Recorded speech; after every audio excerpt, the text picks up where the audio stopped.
ಕರ್ನಾಟಕದಲ್ಲಿ ಕಾವೇರಿದ ಕಿಚ್ಚು. August 13 Karnataka bandh fix. Auto ಓಡಲ್ಲ, bus ರಸ್ತೆಗಿಳಿಯಲ್ಲ, ಎಲ್ಲವೂ ಬಂದ್. ತಮಿಳುನಾಡಿಗೆ ನೀರು ಬಿಡಲ್ಲ, ಸರ್ವಪಕ್ಷ ಸಭೆಯಲ್ಲಿ ಅಂತಿಮ ನಿರ್ಧಾರ. ಇನ್ನು ಕೆಆರ್ಎಸ್ಗೆ ಬಿಜೆಪಿ ಮುತ್ತಿಗೆ ಯತ್ನ, ರಾಜ್ಯದೆಲ್ಲೆಡೆ ರೈತರ ಪ್ರೊಟೆಸ್ಟ್. ಎಲ್ಲವನ್ನ ನೋಡೋಣ ಕರ್ನಾಟಕ ಟಾಪ್ 20ಯಲ್ಲಿ. ಕಾವೇರಿ ಹೋರಾಟದ ಕಿಚ್ಚು ಹೆಚ್ಚಾಗಿದೆ. ತಮಿಳುನಾಡಿಗೆ ಕಾವೇರಿ ನೀರು ಬಿಡುಗಡೆ ವಿರೋಧಿಸಿ ಕರ್ನಾಟಕ ಬಂದ್ ಕರೆ ನೀಡಲಾಗಿದೆ. ಆಗಸ್ಟ್ 13ರಂದು ಕರ್ನಾಟಕ ಬಂದ್ಗೆ ಕರೆ ನೀಡಲು ವಾಟಾಳ್ ನಾಗರಾಜ್ ನೇತೃತ್ವದ ಕನ್ನಡ ಒಕ್ಕೂಟ ಸಭೆಯಲ್ಲಿ ತೀರ್ಮಾನಿಸಲಾಗಿದೆ. ಇಂದು ಬೆಂಗಳೂರಿನ ಖಾಸಗಿ ಹೋಟೆಲ್ನಲ್ಲಿ ಕನ್ನಡಪರ ಸಂಘಟನೆಗಳು ಸೇರಿ ಸಭೆ ನಡೆಸಿದ್ವು. ಮುಂದಿನ ಹೋರಾಟದ ರೂಪುರೇಷೆ ಬಗ್ಗೆ ಚರ್ಚೆ ನಡೆಸಿದ್ರು. ತಮಿಳುನಾಡಿಗೆ ಕಾವೇರಿ ನೀರು ಹರಿಸಬಾರದು ಎಂದು ಒತ್ತಾಯಿಸಿ ರಾಜ್ಯಾದ್ಯಂತ ಹೋರಾಟ ತೀವ್ರಗೊಳಿಸಲು ಸಭೆಯಲ್ಲಿ ತೀರ್ಮಾನಿಸಲಾಯಿತು. ಅಂತಿಮವಾಗಿ ಆಗಸ್ಟ್ 13ರಂದು ಕರ್ನಾಟಕ ಬಂದ್ ನಡೆಸಲು ತೀರ್ಮಾನಿಸಲಾಗಿದೆ. ಯಾವುದೇ ಕಾರಣಕ್ಕೂ ಕಾವೇರಿ ನೀರನ್ನ ತಮಿಳುನಾಡಿಗೆ ಬಿಡಕ್ಕಾಗೋದಿಲ್ಲ ಅಂತ ಹೇಳಿ ಭಾರಿ ಹೋರಾಟ ಮುಂದಿನ ತಿಂಗಳು 13ನೇ ತಾರೀಕು ಗುರುವಾರ ಬೆಳಗ್ಗೆ 6ರಿಂದ ಸಂಜೆ 6ರವರೆಗೆ ಅಖಂಡ ಕರ್ನಾಟಕ ಬಂದ್. ಕಾವೇರಿ ಕಿಚ್ಚು ಕಾವೇರ್ತಿದ್ದು ಅಖಿಲ ಕರ್ನಾಟಕ ಬಂದ್ಗೆ ವ್ಯಾಪಕ ಬೆಂಬಲ ವ್ಯಕ್ತವಾಗಿದೆ. ಕನ್ನಡ ಒಕ್ಕೂಟ ಕರೆ ನೀಡಿರುವ ಬಂದ್ಗೆ ಸಂಘಟನೆಗಳು ಆಟೋ ಅಸೋಸಿಯೇಷನ್ ಬೆಂಬಲ ವ್ಯಕ್ತಪಡಿಸಿದೆ. ಆದರ್ಶ ಆಟೋ ಸಂಘಟನೆಯಿಂದ ಬಂದ್ಗೆ ಬೆಂಬಲಿಸಿದ್ದು 16,000 ಆಟೋಗಳು ಸ್ತಬ್ಧವಾಗಲಿವೆ. ರಘು ನಾರಾಯಣಗೌಡ ನೇತೃತ್ವದ ಪೀಸ್ ಆಟೋ ಸಂಘಟನೆ ಸಹ ಬಂದ್ಗೆ ಸಾಥ್ ನೀಡಿದೆ. ಕರ್ನಾಟಕ ರಾಜ್ಯ ರಸ್ತೆ ಸಾರಿಗೆ ನಿಗಮಗಳ ನೌಕರರ ಫೆಡರೇಷನ್ ಕೈಜೋಡಿಸಿದೆ. ಇದರಿಂದಾಗಿ ಬಸ್ ಸಂಚಾರದಲ್ಲಿ ವ್ಯತ್ಯಯವಾಗಲಿದೆ. ಪೀಣ್ಯ ಕೈಗಾರಿಕಾ ಸಂಘದಿಂದ ಕಾವೇರಿ ಹೋರಾಟಕ್ಕೆ ಬೆಂಬಲ ಘೋಷಿಸಿದೆ. ನಾಡು ನುಡಿ ಜಲದ ವಿಚಾರದಲ್ಲಿ ಪೀಣ್ಯ ಕೈಗಾರಿಕಾ ಸಂಘ ಜೊತೆಯಲ್ಲಿ ಇರುತ್ತೆ. ಕರ್ನಾಟಕ ರಾಜ್ಯ ಹೋಟೆಲ್ ಸಂಘ ನಾಳೆ ಸಭೆ ಸೇರಿ ಪ್ರಕಟಿಸುವುದಾಗಿ ತಿಳಿಸಿದೆ. ಫಿಲಂ ಚೇಂಬರ್ ಸಹ ಬಂದ್ಗೆ ಬೆಂಬಲ ವ್ಯಕ್ತಪಡಿಸಿದೆ. ಆದ್ರೆ ಕರ್ನಾಟಕ ಬಂದ್ಗೆ ಕರವೇ ನಾರಾಯಣಗೌಡರ ಬೆಂಬಲ ಇಲ್ಲ, ಘೋಷಿಸಿಲ್ಲ. ಬಂದ್ಗೆ ಬೆಂಬಲ ಇಲ್ಲ, ಬಂದ್ನಲ್ಲಿ ಭಾಗವಹಿಸುವುದಿಲ್ಲ. ಬಂದ್ ಬದಲಾಗಿ ದೆಹಲಿಯಲ್ಲಿ ದೊಡ್ಡ ಮಟ್ಟದ ಪ್ರತಿಭಟನೆ ನಡೆಸುವುದಾಗಿ ಕರವೇ ಅಧ್ಯಕ್ಷ ನಾರಾಯಣಗೌಡ ಹೇಳಿದ್ದಾರೆ. ಕೆಲವು ಸಂಘಟನೆಗಳು ಕರೆ ಕೊಡ್ತಿದ್ದಾರೆ ಕರ್ನಾಟಕ ಬಂದ್ಗೆ. ಅವರು ಬಂದ್ ಮಾಡೋದಕ್ಕೆ ನನ್ನ ಇರೋದಲ್ಲ, ಆದ್ರೆ ಪರಿಸ್ಥಿತಿ ನಾವೆಲ್ಲ ಅರ್ಥ ಮಾಡ್ಕೊಂಡಾಗ ನಮ್ಮ ಅನ್ಯಾಯಕ್ಕೆ ನಾವು ಆಕ್ರೋಶವನ್ನು ವ್ಯಕ್ತಪಡಿಸುವಾಗ ಮತ್ತೊಂದಷ್ಟು ನಾವೇ ಲಾಸ್ ಮಾಡಿಕೊಂಡು ಪ್ರತಿಭಟನೆ ಬಂದ್ ಮಾಡ್ಕೊಂಡು ಕೂತ್ಕೊಳ್ಳೋದಕ್ಕಿಂತ ನಡೀರಿ ಹೋಗೋಣ, ಎಲ್ಲ ನಮ್ಮನ್ನ ಆದೇಶ ಮಾಡ್ತಾರಲ್ಲ ಕೂತ್ಕೊಂಡು ದೆಹಲಿಲಿ ಆ ದೊರೆಗಳನ್ನು ಕೇಳೋಣ. ನೀವು ಮಾಡಿರೋದು ನಮಗೆ ಘೋರವಾದ ಅನ್ಯಾಯ ಮಾಡಿದ್ದೀರಿ, ಅವರಿಗೆ ಅರಿವು ಮೂಡಿಸೋ ಕೆಲಸ ಮಾಡಬೇಕಾಗತ್ತೆ. ಕಾವೇರಿ ನೀರು ಬಿಡುಗಡೆ ಸಂಬಂಧ ಸರ್ವಪಕ್ಷ ಸಭೆಯಲ್ಲಿ ಚರ್ಚಿಸಿ ಅಂತಿಮ ತೀರ್ಮಾನ ಮಾಡಲಾಗುತ್ತೆ ಅಂತ ಸಿಎಂ ಡಿಕೆ ಶಿವಕುಮಾರ್ ಹೇಳಿದ್ದಾರೆ. ಬೆಂಗಳೂರಿನಲ್ಲಿ ಮಾತನಾಡಿದ ಅವರು, ನಾನು ರಾಜ್ಯದ ಹಿತ ಕಾಪಾಡಬೇಕು, ನಮ್ಮ ರೈತರು ಕಷ್ಟದಲ್ಲಿದ್ದಾರೆ, ಕುಡಿಯೋ ನೀರಿಗೆ ಏನ್ ರಕ್ಷಣೆ ಮಾಡಬೇಕು ಮಾಡಿದ್ದೀವಿ. ಕಾಂಗ್ರೆಸ್ ಸರ್ಕಾರದಲ್ಲಿ ಬಂಗಾರಪ್ಪ, ಎಸ್ಎಂ ಕೃಷ್ಣ ಅವರ ಕಾಲದಿಂದ ಬದ್ಧತೆ ತೋರಿಸಿದ್ದೀವಿ ಅಂದ್ರು. ಬಂದ್ ಕರೆ ವಿಚಾರಕ್ಕೆ ಪ್ರತಿಕ್ರಿಯಿಸಿದ ಡಿಕೆಶಿ, ಕನ್ನಡಪರ ಸಂಘಟನೆಗಳು ಆಗಸ್ಟ್ 13ನೇ ತಾರೀಕು ಬಂದ್ ಮಾಡ್ತೀವಿ ಅಂದಿದ್ದಾರೆ. ಅವಶ್ಯಕತೆ ಇಲ್ಲ, ಬಂದ್ನಿಂದ ಏನೂ ಪ್ರಯೋಜನ ಇಲ್ಲ, ಬಂದ್ ಕೈ ಬಿಡುವಂತೆ ನಮ್ರತೆಯಿಂದ ಮನವಿ ಮಾಡ್ತೇನೆ ಅಂದ್ರು. ನಾನು ತಮಿಳುನಾಡು ಸಿಎಂಗೆ ಮನವಿ ಮಾಡ್ತಿದ್ದೀನಿ, ನಮ್ಮ ಭೇಟಿ ಮುಂದೂಡಿಕೆಗೆ ಮನವಿ ಮಾಡ್ತೀನಿ. ಆಗಸ್ಟ್ 3ನೇ ತಾರೀಕು ತಮಿಳುನಾಡು ವಿಜಯ್ ಬರೋದು ಬೇಡ ಅಂತ ಹೇಳಿ ಮನವಿ ಮಾಡ್ತೀನಿ ಅಂತ ಹೇಳಿದ್ರು. ಸೊ ನಾನು ನಮ್ಮ ತಮಿಳುನಾಡು ಚೀಫ್ ಮಿನಿಸ್ಟರ್ಗೆ ಒಂದು ರಿಕ್ವೆಸ್ಟ್ ಮಾಡ್ತಾ ಇದ್ದೀನಿ, ಸ್ವಲ್ಪ ಡೆಫರ್ ಮಾಡೋಣ ನಮ್ಮ ರಿಕ್ವೆಸ್ಟ್ನ, ಇದನ್ನ ತಮ್ಮ ವಿಸಿಟ್ನ. ಸ್ವಲ್ಪ ಇಲ್ಲಿ ನಿಮ್ಮ ನೀರಿನ ಸೌಹಾರ್ದತೆ ಸ್ವಲ್ಪ ವರ್ಣ ಕೂಡ ನಮ್ಮ ಕಡೆ ಸ್ವಲ್ಪ ತೋರಿಸ್ತಾ ಇದ್ದಾನೆ, ನಮ್ಮ ಕಡೆ ವಿಶ್ವಾಸ ವ್ಯಕ್ತಪಡಿಸ್ತಾ ಇದ್ದಾರೆ. ನೀರು ಕೂಡ ಬರ್ತಾ ಇದೆ. ಒಳ್ಳೆ ವಾತಾವರಣದಲ್ಲಿ ಒಂದು ಮೀಟಿಂಗ್ ಮಾಡೋಣ ಅಂತೇಳಿ ನಾನು ರಿಕ್ವೆಸ್ಟ್ ಮಾಡ್ಕೊಳ್ಳಿಕ್ಕೆ ಈಗಲೇ ನನ್ನ ಕೊಲೀಗ್ಸ್ ಹತ್ರ ಎಲ್ಲ ನಾನು ಮಾತಾಡ್ತಾ ಇದ್ದೀನಿ, ನಾನು ಮಾತಾಡ್ತೀನಿ. ತಮಿಳುನಾಡಿಗೆ ನೀರನ್ನು ಹರಿಸುವಂತೆ ಸಿಡಬ್ಲ್ಯೂಎಂಎ ಆದೇಶ ಕೊಟ್ಟ ಬೆನ್ನಲ್ಲೇ ರಾಜ್ಯದಲ್ಲಿ ಆಕ್ರೋಶದ ಕಟ್ಟೆ ಒಡೆದಿದೆ. ಮಂಡ್ಯ, ಮೈಸೂರು, ಚಾಮರಾಜನಗರ, ಹಾಸನ, ಕೊಪ್ಪಳ ಸೇರಿದಂತೆ ರಾಜ್ಯದಾದ್ಯಂತ ಪ್ರತಿಭಟನೆಯ ಕಾವು ಜೋರಾಗಿದೆ. ಮಂಡ್ಯದ ಕೆಆರ್ಎಸ್ ಡ್ಯಾಂ ಬಳಿ ಕನ್ನಡಪರ ಹೋರಾಟಗಾರರು ಪ್ರತಿಭಟನೆಯನ್ನು ನಡೆಸಿ ತಮಿಳುನಾಡು, ಸಿಡಬ್ಲ್ಯೂಆರ್ಸಿ, ಸಿಡಬ್ಲ್ಯೂಎಂಎ ವಿರುದ್ಧ ಘೋಷಣೆ ಕೂಗಿದ್ರು. ಯಾವುದೇ ಕಾರಣಕ್ಕೂ ತಮಿಳುನಾಡಿಗೆ ನೀರನ್ನು ಹರಿಸದಂತೆ ಆಗ್ರಹ ಮಾಡಿದ್ರು. ಮಂಡ್ಯ ನಗರದಲ್ಲಿ ರೈತಪರ ಸಂಘಟನೆಗಳು, ವಿವಿಧ ಸಂಘಟನೆಗಳು ಪ್ರೊಟೆಸ್ಟ್ ನಡೆಸಿ ಆಕ್ರೋಶ ವ್ಯಕ್ತಪಡಿಸಿದ್ರು. ಪ್ರತಿಭಟನೆ ಹೆಚ್ಚಾಗ್ತಿದ್ದಂತೆ ಕೆಆರ್ಎಸ್ ಸೇರಿದಂತೆ ಸೂಕ್ಷ್ಮ ಪ್ರದೇಶದಲ್ಲಿ ಭಾರಿ ಬಂದೋಬಸ್ತ್ ಅನ್ನು ಕೈಗೊಳ್ಳಲಾಗಿದೆ. 2 ಎಸ್ಪಿ, 9 ಮಂದಿ DYSP, 27 inspector, 45 sub inspector, 78 ASI ಸೇರಿದಂತೆ 1,500 ಸಿಬ್ಬಂದಿ ನಿಯೋಜನೆ ಮಾಡಲಾಗಿದೆ. ಚಾಮರಾಜನಗರದಲ್ಲಿ ಜನನಾಯಕನ್ ಚಲನಚಿತ್ರ ಪ್ರದರ್ಶನ ರದ್ದುಗೊಳಿಸಲಾಗಿದೆ. ಬಸವೇಶ್ವರ ಚಿತ್ರಮಂದಿರದಲ್ಲಿ ಜನನಾಯಕನ್ ಪ್ರದೇಶ ಕ್ಯಾನ್ಸಲ್ ಆಗಿರೋ ನಾಮಫಲಕ ಹಾಕಲಾಗಿದೆ. ರಾಮನಗರದ ಐಜೂರು ವೃತ್ತದ ಹಳೆ ಬೆಂಗಳೂರು ಮೈಸೂರು ಹೆದ್ದಾರಿ ತಡೆದು ಕನ್ನಡಪರ ಸಂಘಟನೆಗಳು ಆಕ್ರೋಶ ಹೊರಹಾಕಿದ್ವು. ತಮಿಳುನಾಡಿಗೆ ಕಾವೇರಿ ನೀರು ಬಿಡುವ ಆದೇಶ ಹಾಗೂ ರಾಜ್ಯ ಸರ್ಕಾರದ ನಡೆ ಖಂಡಿಸಿ ರಾಜ್ಯ ಬಿಜೆಪಿ ನಾಯಕರು ಪ್ರತಿಭಟನೆ ನಡೆಸಿದ್ರು. ಮಾಜಿ ಸಿಎಂ ಯಡಿಯೂರಪ್ಪ ನೇತೃತ್ವದಲ್ಲಿ ಕೆಆರ್ಎಸ್ ಡ್ಯಾಂ ಬಳಿ ಪ್ರತಿಭಟನೆ ನಡೆಸಿದ್ರು. ಬಿಜೆಪಿ ರಾಜ್ಯಾಧ್ಯಕ್ಷ ವಿಜಯೇಂದ್ರ, ವಿಪಕ್ಷ ನಾಯಕ ಅಶೋಕ್ ಸೇರಿ ರಾಜ್ಯ ಬಿಜೆಪಿ ನಾಯಕರು, ಮಾಜಿ ಸಂಸದೆ ಸುಮಲತಾ ಭಾಗಿಯಾಗಿದ್ರು. ಯಾವುದೇ ಕಾರಣಕ್ಕೂ ತಮಿಳುನಾಡಿಗೆ ನೀರು ಬಿಡಬಾರದು ಅಂತ ಮಾಜಿ ಸಿಎಂ ಯಡಿಯೂರಪ್ಪ ಆಗ್ರಹಿಸಿದ್ರು.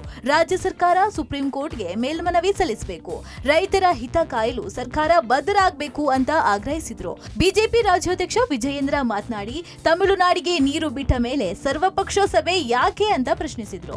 ಕೆಆರ್ಎಸ್ ಜಲಾಶಯಕ್ಕೆ ಮುತ್ತಿಗೆ ಹಾಕಲು ಮುಂದಾದ ಬಿಜೆಪಿ ನಾಯಕರನ್ನ ಪೊಲೀಸರು ವಶಕ್ಕೆ ಪಡೆದ್ರು.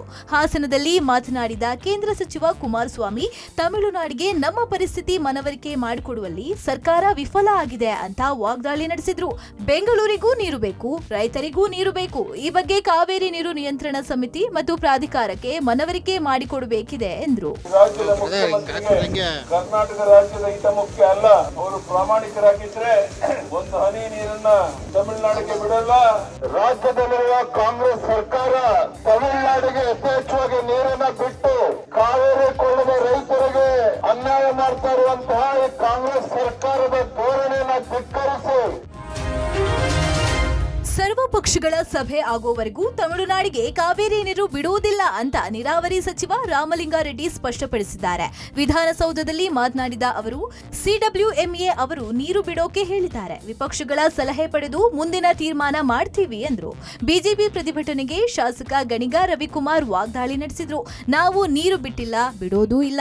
ಬಿಜೆಪಿಯವರು ನಾಟಕ ಆಡೋದನ್ನ ಬಿಡಿ. ಭಾನುವಾರ ಸರ್ವಪಕ್ಷಗಳ ಸಭೆಯಲ್ಲಿ ಬಂದು ಅಭಿಪ್ರಾಯ ಹೊರಹಾಕಿ ಅಂತ ಕಿಡಿಕಾರಿದ್ರು. ವಿರೋಧ ಪಕ್ಷವಾಗಿ ಬಿಜೆಪಿಗೆ ಅಧಿಕಾರವಿದೆ, ನಮ್ಮ ಸರ್ಕಾರ ಗಂಭೀರವಾಗಿ ಕ್ರಮ ತೆಗೆದುಕೊಳ್ಬೇಕಿದೆ ಅಂತ ಸಚಿವ ಸತೀಶ್ ಜಾರಕಿಹೊಳಿ ಹೇಳಿದ್ರು.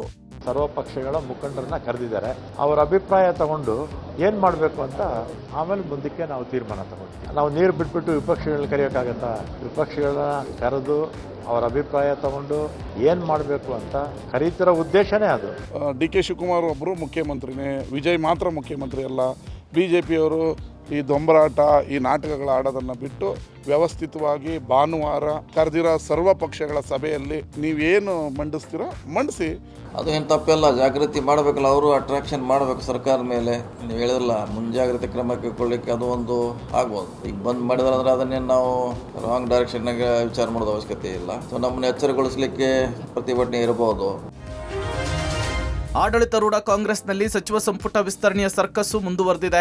ನಾಳೆ ಬಾ ಸಂದೇಶದ ನಡುವೆಯೂ ನಿನ್ನೆ ರಾಹುಲ್ ಗಾಂಧಿ ಭೇಟಿಯಾದ ಸಿಎಂ ಡಿಕೆಶಿ, ಸಿದ್ದರಾಮಯ್ಯ ಸಚಿವರ ಪಟ್ಟಿ ಬಗ್ಗೆ ಚರ್ಚೆ ನಡೆಸಿದ್ದಾರೆ.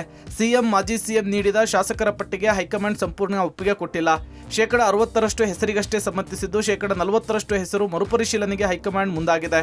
ಹೈಕಮಾಂಡ್ ಮಟ್ಟದಲ್ಲಿ 2-3 ಮಹಿಳಾ ಶಾಸಕರಿಗೆ ಅವಕಾಶ ಕೊಡುವ ಬಗ್ಗೆ ಚರ್ಚೆಯಾಗಿದೆ. ಮತ್ತೊಂದು ಕಡೆ ಈ ಬಾರಿ ಸಂಪುಟ ವಿಸ್ತರಣೆಯಲ್ಲಿ ಡಿಸಿಎಂ ಹುದ್ದೆ ಸೃಷ್ಟಿಯಿಲ್ಲ, ಅಗತ್ಯ ಬಿದ್ದರೆ ಮುಂದೆ ನೋಡೋಣ. ಸದ್ಯಕ್ಕೆ ಡಿಸಿಎಂ ಪ್ರಸ್ತಾಪವನ್ನ ಹೈಕಮಾಂಡ್ ಮುಂದೂಡಿದೆ. ಸಚಿವರ ಪಟ್ಟಿಯನ್ನ ಭಾನುವಾರ ಎಐಸಿಸಿ ಪ್ರಧಾನ ಕಾರ್ಯದರ್ಶಿ ಕೆಸಿ ವೇಣುಗೋಪಾಲ್ ಅವರು ರಾಜ್ಯಕ್ಕೆ ತರಲಿದ್ದಾರೆ. ಸೋಮವಾರ ನೂತನ ಸಚಿವರ ಪ್ರಮಾಣ ವಚನ ಸ್ವೀಕಾರ ಸಮಾರಂಭ ನಡೆಯಲಿದೆ. ಅಂತೂ ಸಚಿವ ಸಂಪುಟ ವಿಸ್ತರಣೆಗೆ ದಿನಾಂಕ ನಿಗದಿಯಾಗಿದೆ. ಸೋಮವಾರ ನೂತನ ಸಚಿವರ ಪ್ರಮಾಣ ವಚನ ಸ್ವೀಕಾರ ಕಾರ್ಯಕ್ರಮ ನಡೆಯುತ್ತೆ ಅಂತ ಸಿಎಂ ಡಿಕೆ ಶಿವಕುಮಾರ್ ಸ್ಪಷ್ಟಪಡಿಸಿದ್ದಾರೆ.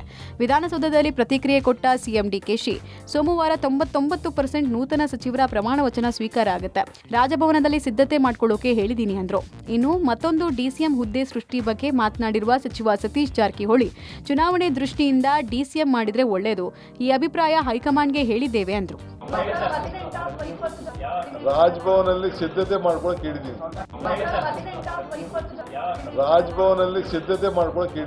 ಹೇಳಿದ್ವಿ ಅಲ್ಲಲ್ಲಿ ಮುಂದಿನ 28ಕ್ಕೆ ಅನುಕೂಲ ಯಾರು ಆಗ್ತಾರೆ ರಾಜ್ಯದಲ್ಲಿ, ಅವ್ರು ಮಾಡಿದ್ರೆ ಅನುಕೂಲ ಆಗುತ್ತೆ ಅಂತ ನಮ್ಮ ಸಜೆಷನ್ ಕೊಟ್ಟಿದ್ದೀವಿ.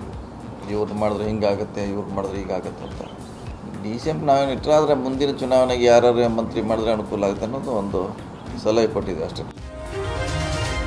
ಬಿಜೆಪಿ ಮುಖಂಡ ಯೋಗೇಶ್ ಗೌಡ ಕೊಲೆ ಪ್ರಕರಣದಲ್ಲಿ ಜೈಲು ಸೇರಿದ್ದ ಮಾಜಿ ಸಚಿವ ವಿನಯ್ ಕುಲಕರ್ಣಿಗೆ ಬಿಗ್ ರಿಲೀಫ್ ಸಿಕ್ಕಿದೆ. ವಿನಯ್ ಕುಲಕರ್ಣಿಗೆ ಜಾಮೀನು ಕೊಟ್ಟು ಹೈಕೋರ್ಟ್ ದ್ವಿಸದಸ್ಯ ಪೀಠ ಆದೇಶ ಕೊಟ್ಟಿದೆ. ಇಬ್ಬರು ಶ್ಯೂರಿಟಿ 5 ಲಕ್ಷ ಬಾಂಡು ದೇಶ ತೊರೆಯದಂತೆ ಸೂಚಿಸಿದ್ದು, ಸೆಷನ್ಸ್ ಕೋರ್ಟ್ಗೆ ಪಾಸ್ಪೋರ್ಟ್ ಸಲ್ಲಿಸುವಂತೆ ಆದೇಶಿಸಲಾಗಿದೆ.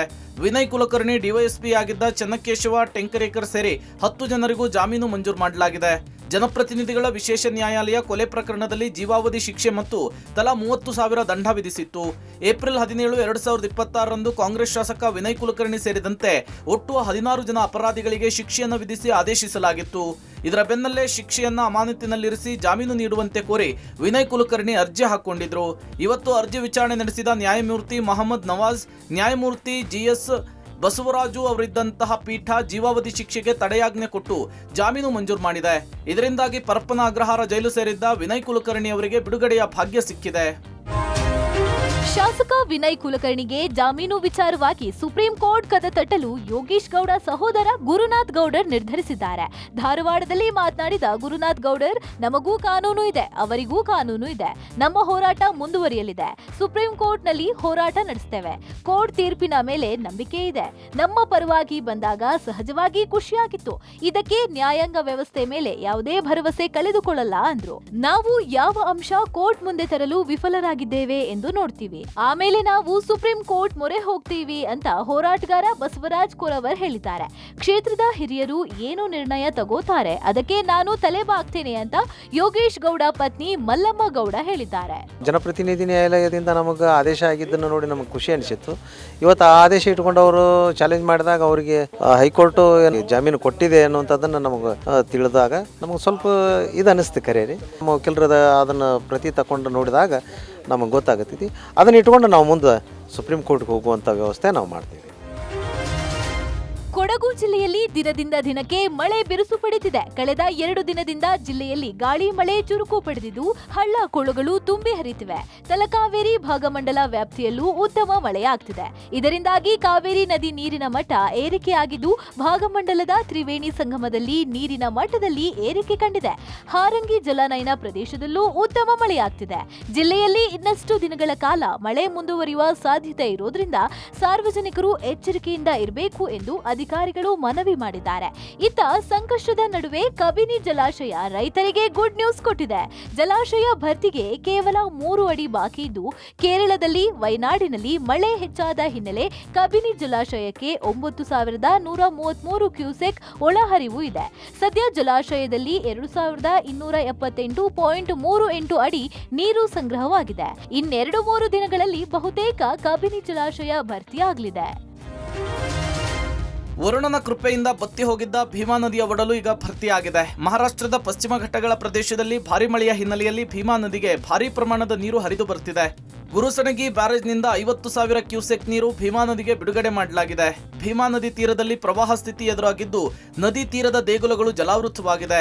ವೀರಾಂಜನೇಯ, ಕಂಗಳೇಶ್ವರ ದೇಗುಲಗಳಿಗೆ ಜಲದಿಗ್ಬಂಧನವಾಗಿದೆ. ದೇಗುಲಗಳ ಮುಳುಗಡೆಯ ಹಿನ್ನೆಲೆಯಲ್ಲಿ ಭಕ್ತರಿಗೆ ದರ್ಶನ ಭಾಗ್ಯ ಸಿಗ್ತಿಲ್ಲ. ನದಿ ತೀರದ ದೂರದಿಂದಲೇ ದರ್ಶನ ಪಡೆದು ತೆರಳುತ್ತಿದ್ದಾರೆ ಭಕ್ತರು. ಭೀಮಾ ನದಿ ಜೀವಕಳೆಯಿಂದ ಬೆಳೆಯನ್ನು ಬೆಳೆಯೋದಕ್ಕೆ ಅನ್ನದಾತರಿಗೆ ವರದಾನವಾಗಿದೆ. ಮಳೆ ಬರಿದಾದ ಭೀಮಾ ನದಿ ಒಡಲಿನಲ್ಲಿ ರೈತರು ಕಂಗಾಲಾಗಿದ್ರು. ಸದ್ಯ ಮಳೆ ಆಗ್ತಾ ಇರೋದ್ರಿಂದ ರೈತರ ಮುಖದಲ್ಲಿ ಮಂದಹಾಸ ಮೂಡಿದೆ.